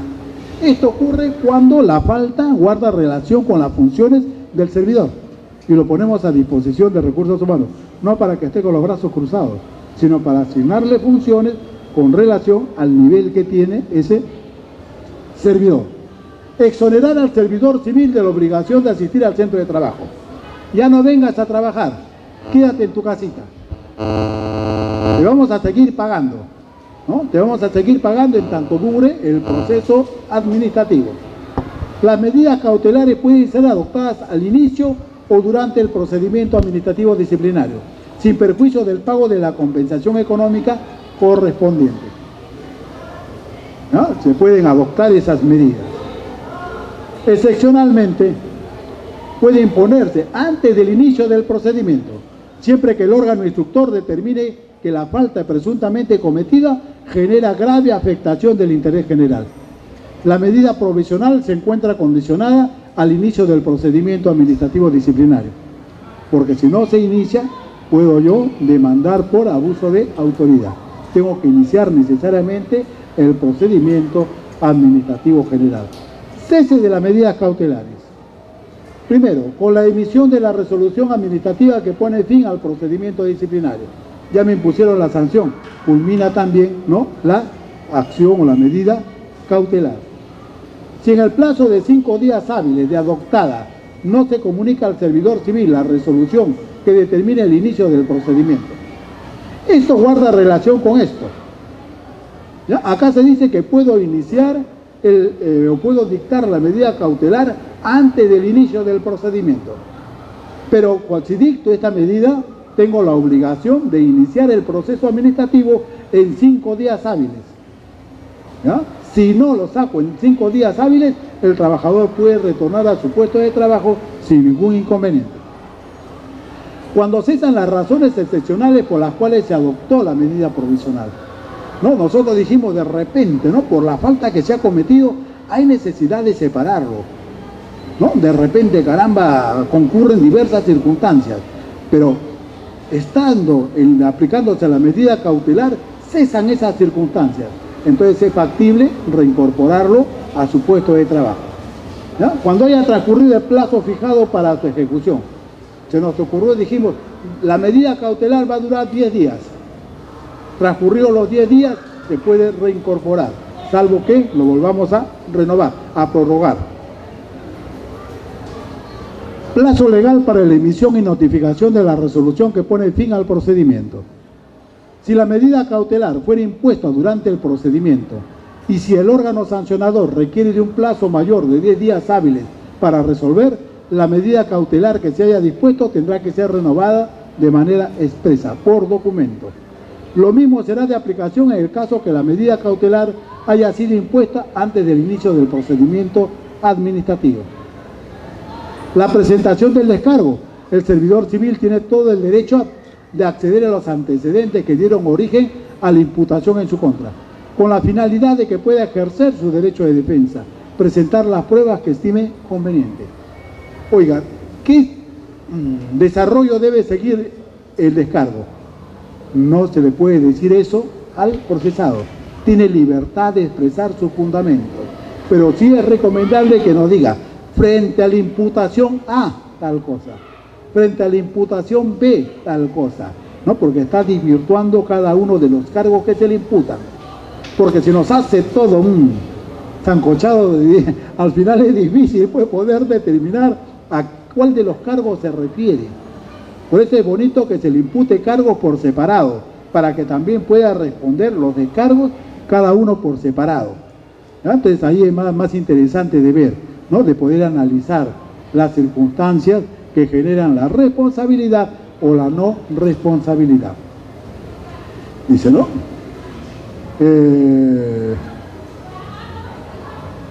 Puede formular su descargo por escrito y presentarlo al órgano instructor dentro del plazo de 5 días hábiles, el que se computa desde el día siguiente de la comunicación que determina el inicio del procedimiento.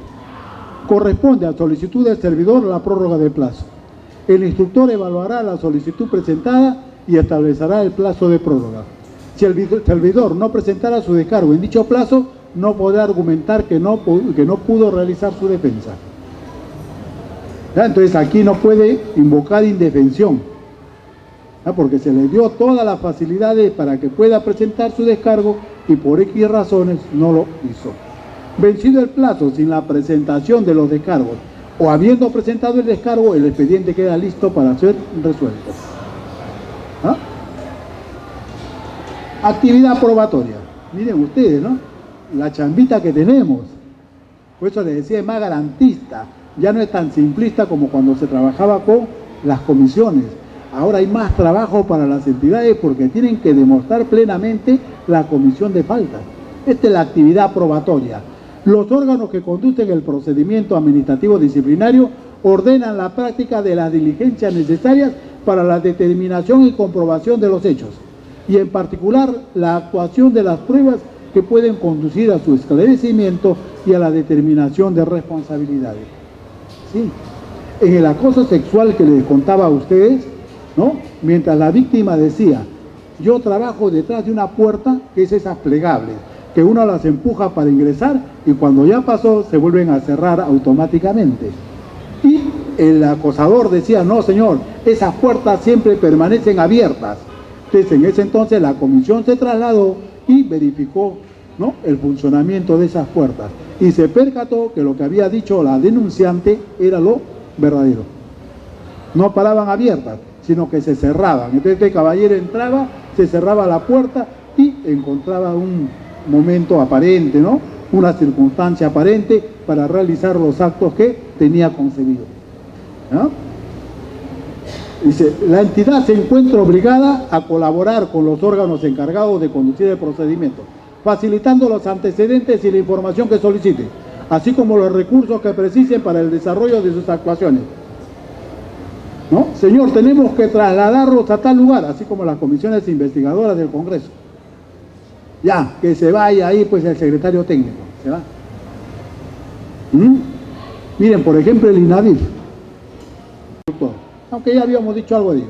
Los antecedentes del procedimiento, una relación de todos los documentos que sustentan las faltas que ha cometido el servidor, así como su descargo, ¿ya? Porque miren, primero se abrió el proceso, presentó el descargo, ahora hay que emitir un nuevo informe que le vamos a pasar al órgano sancionador, ¿ya? Entonces el órgano instructor emite dos informes, saca dos actos.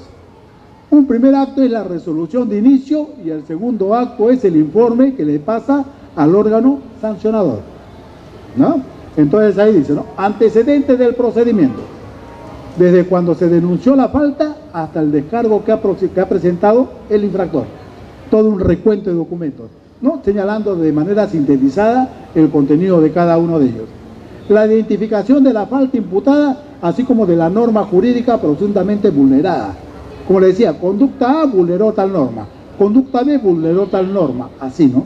Fabricar ese tipo de informes. Los hechos que determinan la comisión de la falta. Su pronunciamiento sobre la comisión de la falta por parte del servidor. ¿Realmente cometió la falta o no cometió la falta? Ese es su pronunciamiento. La recomendación de la sanción aplicable debe ser el caso, que guarde concordancia, ¿no?, con aquella que recomendó al inicio del proceso. Puede ser para menos, pero no puede ser para más, ¿ya? Eso ténganlo en cuenta, ¿ya? Si no, también ahí se genera, ¿no?, el incumplimiento del debido procedimiento. La recomendación, no, el proyecto de resolución debidamente motivada. También hay que pasarle con proyecto de resolución. El órgano sancionador puede apartarse de las recomendaciones del órgano instructor, siempre y cuando motive adecuadamente las razones que lo sustentan. No, no estoy de acuerdo, dice, ¿no? Pero tiene que ser para menos, no para más. El fin del procedimiento en primera instancia. La resolución del órgano sancionador, pronunciándose sobre la existencia o inexistencia de responsabilidad administrativa, pone fin a la instancia, ¿no? Ahí termina el procedimiento. Dicha resolución debe encontrarse motivada y debe ser notificada al servidor civil a más tardar dentro de los 5 días hábiles siguientes de haber sido emitida. ¿Ya? Le presenta, ¿no?, para que pueda defenderse de repente ante el Tribunal del Servicio Civil o ante el órgano jurisdiccional. Si la resolución determina la inexistencia de responsabilidad, también deberá disponer la reincorporación del servidor al ejercicio de sus funciones en caso que se hubiera aplicado una medida provisional, ¿no? Lo restituye. Oye, ¿puedo reclamar indemnizaciones? Podría reclamar indemnizaciones. De repente ha concurrido el daño moral. Mi nombre ha salido en los periódicos y se vislumbra que soy inocente, ¿no? El daño moral, el daño emergente, ¿no?, los gastos del proceso, el lucro cesante. Y ojo que ya existe una casación sobre que el servidor puede solicitar en vía de indemnización el lucro cesante. ¿Qué viene a ser el lucro cesante? Aquello, señor, que no he ganado mientras estuve despedido. Si yo ganaba 5.000 soles, señor, estuve despedido 3 años. Mis gratificaciones, saco las cuentas, digo, más los intereses legales correspondientes. Fíjate, por ahí también, ¿no? Ya hay un camino abierto para los servidores, ¿no? Dicha resolución, dice, debe encontrarse motivada. Si la resolución determina el acto que pone fin al procedimiento administrativo en primera instancia, debe contener al menos. ¿Qué debe contener la resolución del órgano sancionador? Miren, ya más reducido, ya no es una resolución. Todas las resoluciones le van a salir 7 u 8 caras, largas, extensas. Esta va a salir más corta, porque ya resumen las cosas, ya no repite lo que se ha dicho anteriormente. ¿Ah? Primeramente, la referencia de la falta incurrida, lo cual incluye la descripción de los hechos y las normas vulneradas, debiendo expresar con toda precisión su responsabilidad respecto de la falta que se estime cometida. La sanción que se impone, el plazo para impugnar, la autoridad que resuelve el recurso de apelación. ¿Ah? Ya más concreto. ¿Ah? La ejecución de las sanciones disciplinarias. Las sanciones disciplinarias son eficaces a partir del día siguiente de su notificación. ¿Qué aplicamos? Destitución. Le notificamos. Inmediatamente presenta un recurso de apelación o de reconsideración. Dice, no me pueden separar del servicio, señor, porque he presentado un recurso de reconsideración. ¿Qué le dice la entidad? No, señor. Las resoluciones se ejecutan y son eficaces a partir del día siguiente de su notificación. Aún a pesar de que usted presentó un recurso de reconsideración o de apelación, ya está destituido. Vamos a atender su recurso correspondiente, pero usted ya está separado del servicio.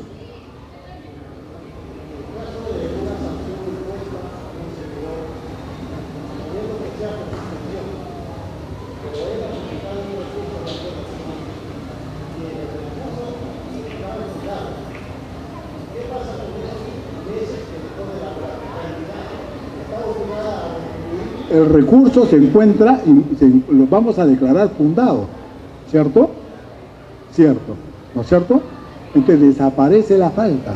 Ahora, si alguien me reclama, págueme, señor, ese tiempo que no he trabajado, ojo, que yo no le puedo pagar por ese medio. Recuerden que la ley 28411 señala que no se pueden pagar los días que no han sido laborados. Entonces, ¿qué salida tengo? No reclamo por los días no laborados, sino por medio de indemnización. Y por ahí consigo que me paguen lo que no he cobrado. No, administrativamente no, judicialmente. ¿Ya? Ahí sí, le van a pagar. No, ¿por qué? Porque no hay, está libre de culpa, pues. La separación del servicio, señor, no obedece a mi voluntad, sino a la voluntad de la entidad. Si yo no trabajé, señor, no trabajé, no porque yo no quería, sino porque no me dejaron. Porque cuando me suspendieron, inmediatamente borraron mi clave de acceso y mi contraseña para ingresar al sistema. Quise pasar mi photocheck para firmar registrar mi asistencia, ya lo habían blanqueado. Mi jefe ya me impidió ingresar a sentarme en el escritorio. Ya estaba otro señor sentadito ahí. ¿No? Son las medidas que deben adoptarse cuando se aplica una sanción. ¿No? Pero cuando ya se declara que no es fundada la sanción, entonces ya ocurre una situación distinta y puedo reclamarla. ¿No? Puedo reclamarla. Se ha perjudicado pues al trabajador, ¿no? Y tiene derecho a reclamar en vía de indemnización. Pero bueno, seguimos, ¿no? La destitución acarrea la inhabilitación automática para el ejercicio de la función pública, una vez que el acto que impone dicha sanción quede firme o haya agotado la vía administrativa. Los recursos administrativos, ahí vemos, el servidor puede interponer un recurso de reconsideración o de apelación contra el acto administrativo que pone fin al procedimiento, dentro de los 15 días hábiles siguientes de su notificación y debe resolverse en el plazo de 30 días hábiles. Ese es el plazo para impugnar una resolución que nos sanciona. Si no lo hacemos en ese plazo, la resolución queda firme. Ya no la puedo modificar, porque le he consentido. ¿Ya? Ahora miren ustedes, si yo presento al 16º día, me declaran extemporáneo, ya no lo atienden. Pero cuando la administración demora más de 30 días, no pasa nada. Eso es lo injusto, ¿no? Si yo tengo un plazo para impugnar, la entidad también debe resolver dentro del plazo que señala la ley. ¿Por qué el plazo para mí se extingue y para la entidad no? Eso es lo injusto de la norma de la 27.444 y que se expresa también en esta normativa. La segunda instancia se encuentra a cargo del Tribunal del Servicio Civil. Comprende la resolución de los recursos de apelación, lo que pone fin al procedimiento sancionador en la vía administrativa. Ya les había dicho que no atiende todavía a los gobiernos regionales, gobiernos locales. Los recursos de apelación contra las resoluciones que imponen sanción son resueltos por el tribunal dentro de los 15 días hábiles siguientes de haber declarado que el expediente está listo para resolver. Yo le digo con sinceridad, año y medio pasa y el tribunal no resuelve. Recién está resolviendo de los años 2013, de esos años. Está muy atrasado. No porque no quiera trabajar, sino por la cantidad de expedientes que caen a sus manos. No se habían imaginado que fuera así. Pero bueno, así es pues la realidad, ¿no? Es la que finalmente prevalece. La interposición de recursos no suspende la ejecución del acto impugnado, ¿ah? Salvo lo dispuesto en el ejercicio anterior. Y vamos a remitirnos a la ley 27.444. Cuando se invoca de que no se ejecute la resolución porque puede generar un daño irreparable. Que se suspende la ejecución y yo sigo trabajando reconsideración o de apelación. Por ejemplo, ¿no? Tengo a mi madre enferma y si yo no tengo los ingresos puede fallecer. Por más que me declaren inocente, ya puede haber muerto mi madre y no la pude atender por la falta de recursos. No, me van a desalojar de mi domicilio, voy a vivir en la calle, pero no son daños irreparables, te tengo que sustentarlo. Aparte de afirmarlo, tengo que sustentarlo. Que se va a producir un daño irreparable que no se puede subsanar si se me declara inocente. ¿Ya? Eso dice la ley 27.444 y podemos utilizarlo. El recurso de reconsideración se sustenta en la presentación de nueva prueba y se interpone ante el órgano que emitió la sanción que se encarga de resolverlo. Su no interposición no impide que se presente el recurso de apelación. ¿Por qué? Porque la reconsideración es opcional. Si quiero lo presento o no. Si no lo presento no me impide presentar el recurso de apelación. Ahora, nueva prueba. Oiga, reviso el expediente, ¿qué pruebas existen? Y tengo que aportar nueva prueba. Porque si no aporto nueva prueba me van a declarar inadmisible mi recurso. ¿Por qué? Porque aquel que me ha sancionado, para que pueda cambiar su posición, requiere una nueva prueba que le obligue, que haga que cambie pues su decisión. Al no existir nueva prueba, dice, no, todo está igual. Entonces el recurso de reconsideración es un poco difícil de poderlo sustentar, salvo que se cuente con una nueva prueba que me exculpe, ¿no? Asimismo dice, se presenta al mismo funcionario que me ha sancionado para que él revise sus actuaciones y lo confirme o en todo caso modifique su resultado declarando fundado mi recurso.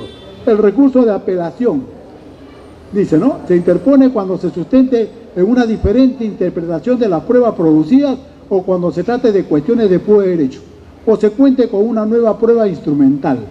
¿Ya? Entonces, miren ustedes, ¿no? Diferente interpretación de las pruebas. Hago un copy de mi recurso de reconsideración, lo chocolateo y le doy una forma distinta de enfocar las pruebas. Cuestiones de puro derecho, cuando se discuten hechos relacionados estrictamente a una norma legal. Señor, usted incumplió el artículo 8º de la ley de presupuesto. Señor, no incumplió esa norma y para que quede claro, voy a citar textualmente lo que dice el artículo 8. Lo copio. La conducta que he realizado es tal. Esto hace ver de que esa conducta no se adecúa a la norma que he glosado. Estoy tratando de cuestiones de puro derecho. ¿Ah? Eso se conoce, ese temita correspondiente. Nueva prueba instrumental es una nueva prueba escrita, un nuevo documento, a eso se refiere. Se dirige a la misma autoridad que pidió el acto que se impugna, quien lo eleva a su superior jerárquico para que lo resuelva, o al Tribunal de Servicio Civil. La apelación no tiene efecto suspensivo. Entonces, ¿no? Le dirijo al mismo que me sancionó y él tiene el deber de remitirlo al superior jerárquico sin más pronunciamientos, solamente el documento de elevación. ¿Ya? No puede pronunciarse ya, porque si no va a viciar el procedimiento. ¿Ya? Y ahora, no tiene efecto suspensivo. De por sí no se puede suspender la ejecución de la resolución que me ha sancionado. Sigue siendo ejecutada. El agotamiento de la vía administrativa, las resoluciones del Tribunal del Servicio Civil que resuelven los recursos de apelación o la denegatoria ficta agotan la vía administrativa, por lo que no cabe interponer recurso alguno. Contra las decisiones del tribunal corresponde interponer la demanda contenciosa administrativa. ¿Ya? Acá vamos a explicar lo que es denegatoria ficta. La denegatoria ficta se configura con el silencio administrativo positivo. ¿Ya? La ley del procedimiento administrativo general ha dicho que los procedimientos deben de resolverse en el plazo de 30 días. Pasaron 30 días, yo digo 5 días para que me notifiquen. Pasaron los 35 días, 50 días hábiles. Yo digo, ah caramba, el tribunal no quiere pronunciarse, por tanto se ha producido el silencio administrativo negativo. Voy a ir al Poder Judicial. ¿Qué cosa impugno? ¿Qué cosa demando ante el Poder Judicial? El acto administrativo ficto denegatorio, que se ha expresado en la no atención de mi recurso de apelación en el plazo que ha establecido la ley. A eso se llama denegatoria ficta. ¿Ya? Cuando mi demanda se sustente en el silencio administrativo negativo. ¿Ya?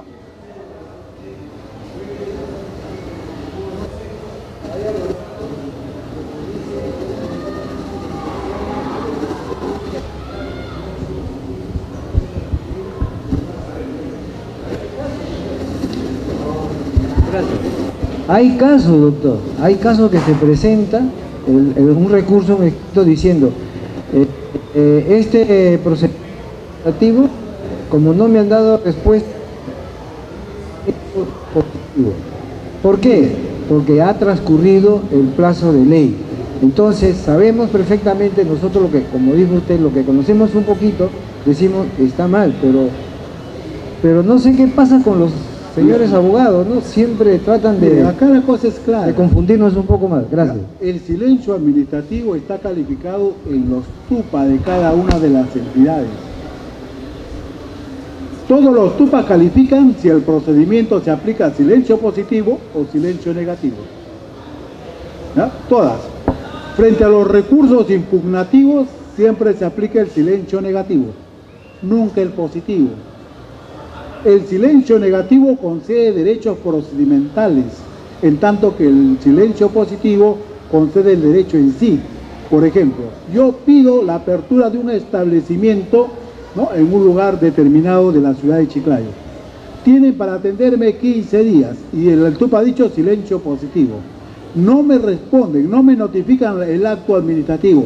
En los 15 días yo puedo aperturar mi negocio por silencio positivo. Pero cuando es silencio negativo, de ninguna manera puedo aperturar el negocio, pero sí puedo impugnar el silencio negativo, tanto en la vía administrativa como ante el Poder Judicial. Ese es un tema muy bonito de explicar cuando hablamos precisamente de los procedimientos administrativos y de los silencios administrativos. ¿Ah? Pero ahí ya nos extenderíamos demasiado y ya pues la garganta también, ¿no? También se afecta, ¿no? De estar hablando casi todo el día. Bueno, entonces pasamos y decimos la adecuación de la normativa interna. Las entidades públicas deben adecuar su normativa interna sobre el régimen disciplinario y procedimiento sancionador a los lineamientos de la directiva, conforme a lo que se establece en el decreto legislativo 1023 que establece la rectoría de Servir y que crea también a Servir, ¿no? Dice las comisiones de procedimientos administrativos disciplinarios, las comisiones de PAP que al 13 de septiembre del 2014 estaban investigando la presunta comisión de faltas, pero no notificaron al servidor el inicio del PAP con la imputación de los cargos, deben remitir los acuerdos a la Secretaría Técnica, que se encargará del procedimiento conforme a lo dispuesto. Ahí está la ley, como le decía, nos guste o no nos guste, tenemos que implementar esta norma y tenemos que conocer esta norma.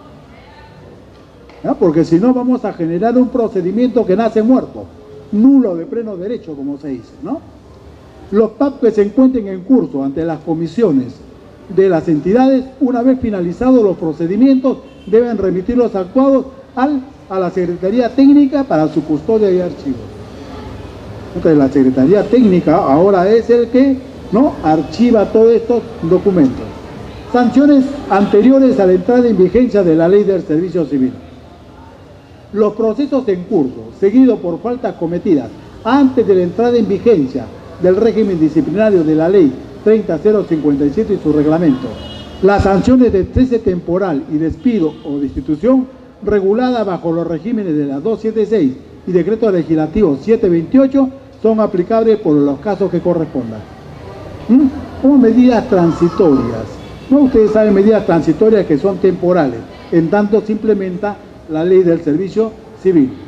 Acá están aspectos generales del registro, Ustedes ya se sienten cansaditos, No crean, yo también, pero quiero acabar. Ya falta poquito, quiero acabar. Quiero acabar también, Ya. El registro, vamos a hacerlo rápidamente. Es una herramienta del sistema de recursos humanos, donde se escriben y se actualizan obligatoriamente las sanciones impuestas a los servidores y se publicitan en el módulo de consulta ciudadana. Ojo, donde se escribe obligatoriamente. Entonces, quien no lo hace adquiere responsabilidad. ¿Ya? Su finalidad es que las entidades garanticen el cumplimiento de las sanciones y no permitan el ingreso para la prestación de servicios a quienes cuentan con inhabilitación. ¿Ya? Así como contribuir al desarrollo de un Estado transparente. Claro, el registro alerta a las entidades sobre las inhabilitaciones que se han impuesto a los servidores. ¿Ya? Entonces debemos acceder a ese registro cuando se propicie el ingreso de personal. Publicidad y legitimación y permanencia en el registro. El registro es público, no es reservado, es para que el público lo observe y sepa quiénes son los sancionados, inhabilitados. Se garantiza el acceso a su información a toda persona por el módulo de consulta ciudadana. Ingresó, mira, fulanito. ¿Y cómo ingresó si está inhabilitado? Voy a denunciarlo. ¿Lo puede hacer? Claro, lo puede hacer. Entonces el ciudadano también es vigilante de que esto no ocurra. Ninguna entidad del Estado podrá alegar desconocimiento o ignorancia de las sanciones escritas en el registro. Hay que tener cuidado por eso, Las entidades están obligadas a inscribir las sanciones en el registro, conforme al contenido del acto administrativo. Las inscripciones se presumen exactas al contenido del acto administrativo. Son válidas y producen todos sus efectos. Es responsabilidad de la entidad lo que se inscribe en el registro.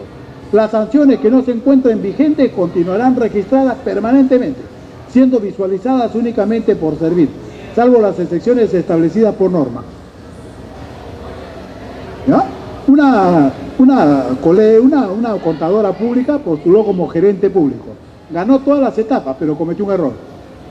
Tengo una sanción administrativa. Y le dijeron, a ver, presente las resoluciones. Yo he sido su abogado.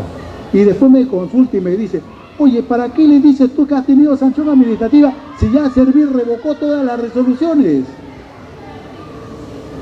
Tú ya estás limpia de polvo y paja. ¿Por qué has dicho? Tú no tienes ninguna sanción. Sí, pero ya lo dije, tengo que presentar una ayuda de memoria y los documentos. En la última etapa la separaron de la postulación. Y hay que tener cuidado, También cuando se quiere acceder a ese cuerpo de gerentes públicos. Doctor, disculpe. ¿Eso significa que de oficio la institución tiene que limpiar los países? Claro. Yo tengo que escribir, por ejemplo, asignaron a 3 trabajadores. Ya quedaron consentidas las sanciones, inmediatamente procedo a inscribirlas. Cualquier entidad puede visualizar. Dice, vamos a hacer una postulación, una convocatoria. Se presentan 15 postulantes. ¿Estarán inscritos en el registro? Busco en el registro. No, están limpiecitas, no hay ningún problema. Pero si están, los aparto del proceso. Habiendo perdido vigencia la sanción generada, la rehabilitación del servidor únicamente puede brindar información de sanciones o inhabilitación no vigentes al Poder Judicial, a la Contraloría General u otra entidad señalada por norma en el marco de sus funciones. Pese a que ya transcurrió mi sanción y ya me rehabilité, sigue el registro, pero solamente para estos fines, para informar a estas entidades. La administración y supervisión del registro. Servir administra el registro, dicta la directiva para su funcionamiento, supervisa el cumplimiento de las obligaciones de las entidades. Lo anterior es sin perjuicio de la competencia de la Contraloría y de los órganos de control institucional de cada entidad para determinar las responsabilidades correspondientes de los servidores civiles en caso de incumplimientos y irregularidades en el registro. Las sanciones en materia de inscripción en el registro. Destitución, despido, suspensión. Estas son, pero despido no hay en el servicio civil, lo que hay es destitución y lo que hay es suspensión. Despido se produce en el régimen de la 728, del decreto legislativo 728 precisamente, ¿ya? Independientemente del régimen laboral en que fueron impuestos. El jefe de recursos humanos es el responsable de su inscripción.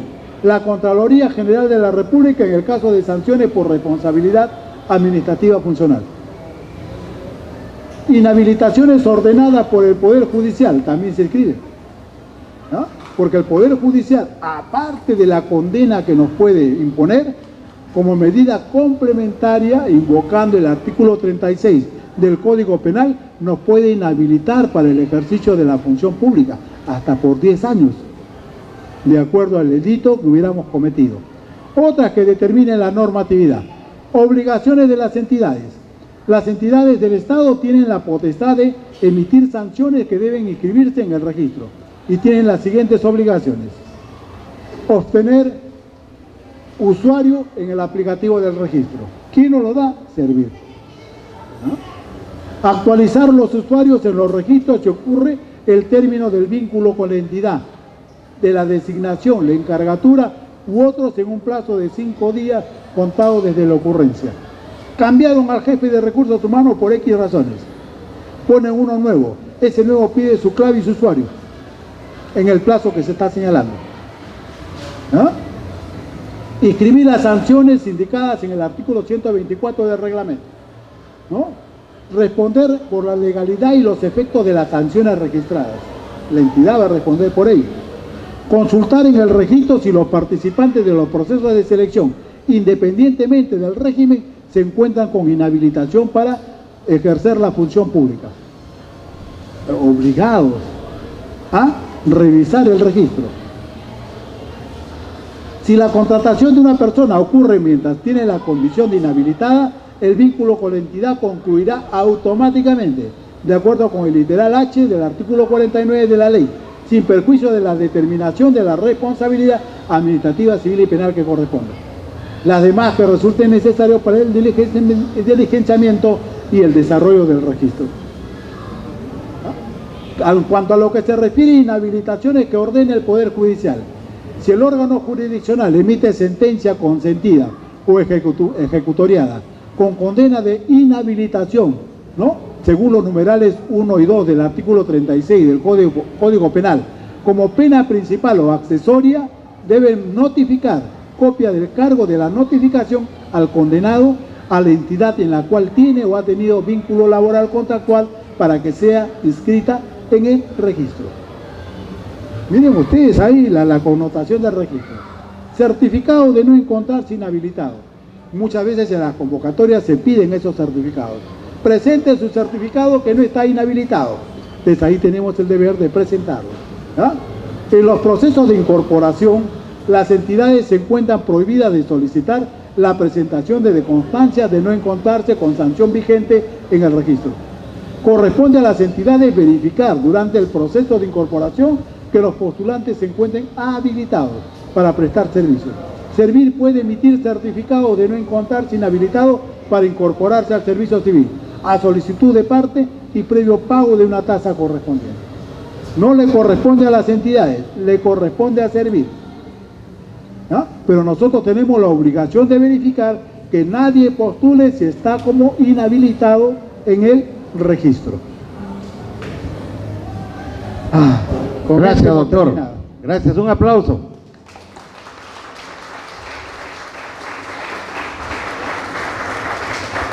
Realmente este es un tema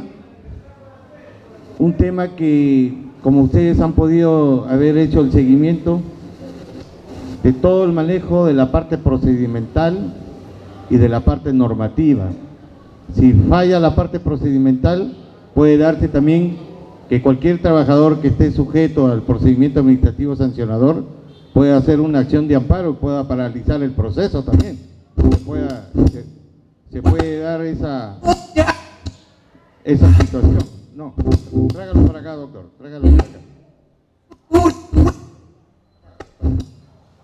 ¿No? Entonces vean ustedes, son situaciones que se pueden dar en el transcurso de...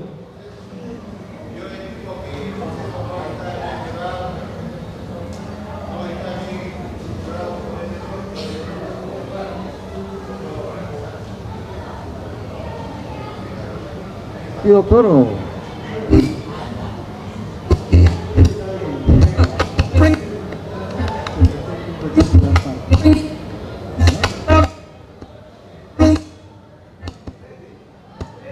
Ya, bueno.